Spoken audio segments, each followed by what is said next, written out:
Next we are going to see about inline function.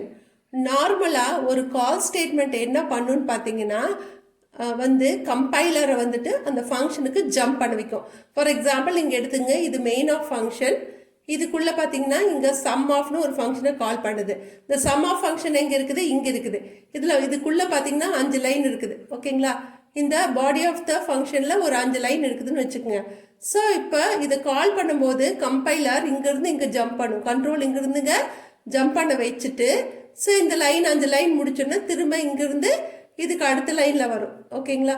Suppose இது C அவுட்டில், அதாவது value return பண்ணுற மாதிரி தான் அதே லைனு. வேல்யூ ரிட்டர்ன் பண்ணல அப்படின்னா இதுக்கு அடுத்த லைனுக்கு ஜம்ப் பண்ணணும். சம் ஆஃப் ஃபங்க்ஷனை கால் பண்ணும்போது இந்த டெஃபினிஷன் எங்கே ஸ்டோர் ஆகிருக்குன்னு பார்த்தீங்கன்னா இந்த ஸ்டாக்கில் ஸ்டோர் ஆகிருக்கும். ஸோ இந்த கால் பண்ணும்போது இந்த ஸ்டாக்கில் எங்கே ஜம்ப் பண்ணணும்னு நீங்கள் பார்த்துட்டு இங்கேருந்து இங்கே ஜம்ப் பண்ணணும். அதே போல் இங்கே ஜம்ப் பண்ணக்கு முன்னால் என்ன பண்ணணும்னா திரும்ப வரும்போது எந்த லைனுக்கு வரணும் அப்படிங்கிறத ஸ்டாக்கில் ஸ்டோர் பண்ணிடும். ரிட்டர்ன் ஸ்டேட்மெண்ட் இருந்ததுன்னா இந்த லைனை இங்கே இந்த லைனோட அட்ரஸ் இங்கே ஸ்டோர் பண்ணியிருக்கோம். இல்லை அப்படின்னா அதுக்கு அடுத்த லைனோட அட்ரஸ் இங்கே ஸ்டோர் பண்ணியிருக்கணும். ஏன்னா திரும்ப வரப்போ எங்கே ஜம்ப் பண்ணணும்னு அது இங்கே ஸ்டாக்கில் ஸ்டோர் பண்ணியிருக்கிறத பார்த்துட்டு தான் அங்கேருந்து இங்கே ஜம்ப் பண்ணும். ஸோ அதை இங்கே ஸ்டோர் பண்ணணும். ஸோ இங்கேருந்து ஜம்ப் பண்ணுறதுக்கு முன்னாடி ஸ்டாக்கை ரீட் பண்ணுறதுக்கு டைம் எடுக்கும். இங்கேருந்து இங்கே ஜம்ப் பண்ணுறதுக்கு டைம் எடுக்கும். திரும்ப ரிட்டர்ன் இங்கேயோ அல்லது இதுக்கு அடுத்த லைனோ வர்றதுக்கு எங்கே ஜம்ப் பண்ணுங்கிறது இந்த ஸ்டாக்கை பார்த்துட்டு அதுக்கு தகுந்த மாதிரி இங்கே ஜம்ப் பண்ணும். அப்போ ஸ்டாக்கை திரும்ப ரீட் பண்ணுறதுக்கு டைம் ஆகும், திரும்ப ஜம்ப் பண்ணுறதுக்கு டைம் ஆகும். இப்போ இதுக்கெல்லாம் டைம் எடுக்கிறதுனால ப்ரோக்ராமோட ஸ்பீடை ரெடியூஸ் பண்ணிடும். ஓகேங்களா? இப்போ இன்லைன் ஃபங்க்ஷன் பார்த்தீங்கன்னா இந்த மாதிரி ஸ்டாக்கை ரீட் பண்ணுற டைம் எல்லாம் குறைச்சிடும். ஸ்டாக்கே யூஸ் பண்ணாத மாதிரி பண்ணிடும் இன்லைன் ஃபங்க்ஷன். அப்போ என்ன ஆகுன்னு பார்த்தீங்கன்னா இங்கே அதாவது ஸ்மால் ஃபங்க்ஷன்ஸ் நிறைய குட்டி ஃபங்க்ஷன் வச்சுங்க, நிறைய ஜம்ப் பண்ணிகிட்டே இருக்கும். அப்போ நிறைய ஸ்டாக் ரீட் பண்ணணும். அப்போ இந்த மாதிரி ஸ்டாக் ஓவர்ஸ்லாம் ப்ரிவென்ட் பண்ணுறதுக்கு, ரீட் பண்ணுறதெல்லாம் ப்ரிவென்ட் பண்ணுறதுக்காக என்ன பண்ணுதுன்னு பார்த்தீங்கன்னா இன்லைன் ஃபங்க்ஷனுக்கு போகிறோம். ஸோ இங்கே என்ன ஆகுன்னு பார்த்தீங்கன்னா இந்த இன்லைன் ஃபங்க்ஷன் வந்து பார்க்குறதுக்கு நார்மல் ஃபங்க்ஷன் மாதிரி இருக்கும் சோர்ஸ் ஃபைலில், அதாவது சோர்ஸ் ப்ரோக்ராமில். ஆனால் ஃபங்க்ஷனோட கோடு வந்து இந்த காலிங் ப்ரோக்ராமில் வந்து அப்படியே இன்க்ளூட் பண்ணிடும், இன்சர்ட் பண்ணிடும்.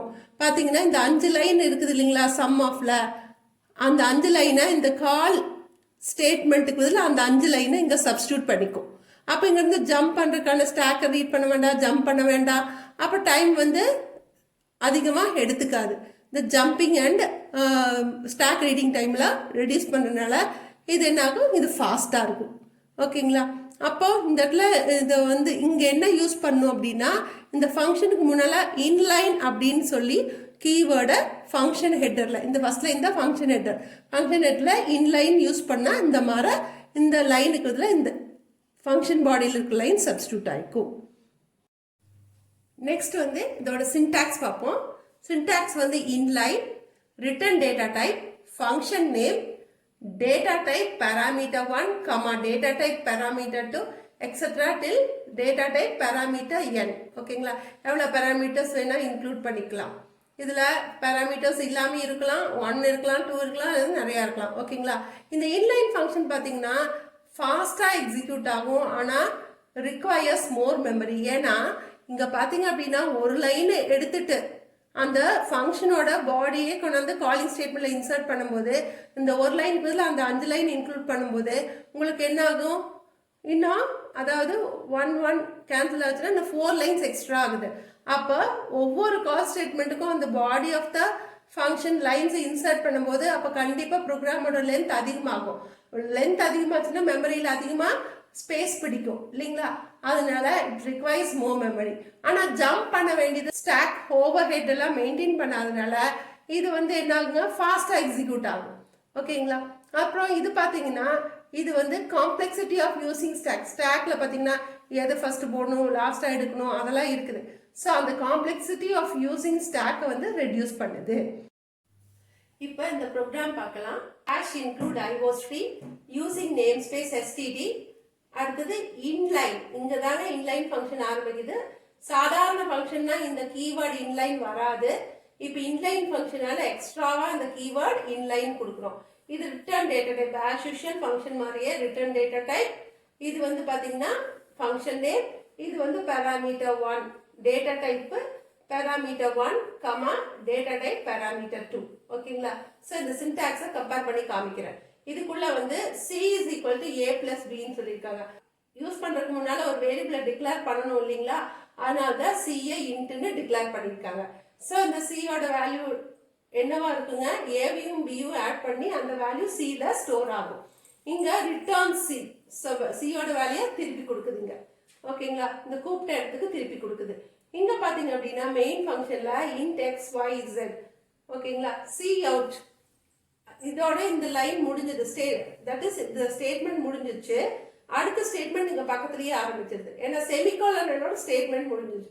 இப்போ எப்படி ஒரு சென்டென்ஸ் ஃபுல் ஸ்டாப் முடிச்சுட்டு அதே லைன்ல ஆரம்பிக்கிறோம், அதே மாதிரி தான். ஸோ அடுத்த லைன் வந்து இங்க ஆரம்பிச்சிருச்சு. சி அவுட் ஸ்லாஷ் என் ஃபர்ஸ்ட் நம்பர் அப்படிங்கும்போது ஸ்லாஷ் என் அப்படிங்கும்போது ஃபர்ஸ்ட் லைன் விட்டு அடுத்த லைன் வரும். என்டர் என்டர் ஃபர்ஸ்ட்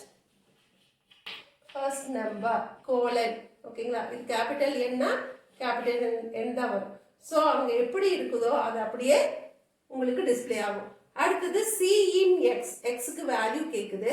நம்ம ஒரு 5ன்னு கொடுப்போம். அப்போ இது எங்கே போகுங்க? இந்த எக்ஸுக்கு போகும். அப்போ எக்ஸில் என்ன வேல்யூ இருக்கும்? 5. அதுக்கப்புறம் சி அவுட் ஸ்லாஷ் என் 5 கொடுத்து என்டர் கொடுத்துருப்போம். ஸோ கர்சர் இங்கே வந்திருக்கும். திரும்ப ஸ்லாஷ் என்னும் போது இதுக்கு அடுத்த லைன்ல enter second number, enter second number colon. அதுக்கப்புறம் சி, இப்போ கர்சர் இங்க தான் இருக்கும். சி இன் ஒய் பார்த்தோம்னா என்ன ஆகுங்க? It's waiting for the value of Y. So அப்போ 10 அப்படின்னு கொடுக்குறோம். இது எங்க போங்க? இந்த ஒய்க்கு. இப்போ ஒய்ல என்ன வேல்யூ இருக்கு? 10. ஓகேங்களா? இப்போ z is equal to add of x, y. xல என்ன வேல்யூ இருக்கு? 5, yல 10. இந்த வேல்யூ எங்க பாஸ் ஆகுங்க? இந்த int a. அதாவது addங்கிற ஃபங்க்ஷன் இங்க இருக்கு இல்லைங்களா?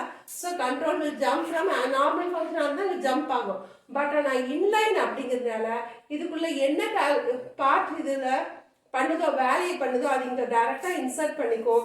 ஸோ இதுக்கு இதில் என்ன பண்ணிக்கும்? இதுக்கு இதில் a plus bன்னு சப்ஸ்டியூட் பண்ணிக்கும். அப்போ z is equal to a plus bன்னு இந்த கோடை டைரக்டாக சப்ஸ்டியூட் பண்ணிக்கும். ஏன்னா ரிட்டர்ன் சிங்கிறது வந்து இங்கே தேவையில்லை.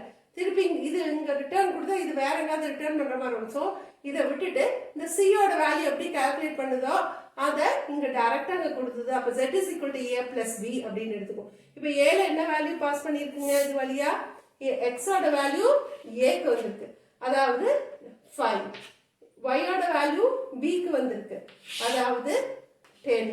அப்போ ஏவோட வேல்யூ பியோட வேல்யூ இங்கே சப்ஸ்டியூட் பண்ணிக்கோ. 5 plus 10 equal to 15. அப்போ z is equal to என்ன வேல்யூ எடுத்துக்கங்க?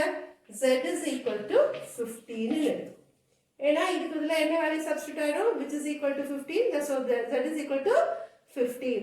அடுத்து சி அவுட் ஸ்லாஷ் என். ஸ்லாஷ் என்னும் போது இது கொடுத்து நம்ம ஆக்சுவலாக என்டர் கீ கொடுத்துருக்கோம். திரும்ப ஸ்லாஷ் என்னும் போது இதுக்கு அடுத்த லைன்ல சம் ஆஃப் வந்து எதுல இருக்குது? கொட்டேஷன் இருக்குது.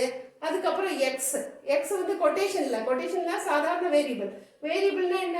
அதுல இருக்கிற வேல்யூ பிரிண்ட் ஆகும். அப்போ இந்த இடத்துல 5ன்னு பிரிண்ட் ஆகும். அப்புறம் பிளஸ் வந்து கொட்டேஷன்ல இருக்குது. அப்போ பிளஸ் கொட்டேஷன்ல இருக்கிறது அப்படியே டிஸ்பிளே ஆகும்.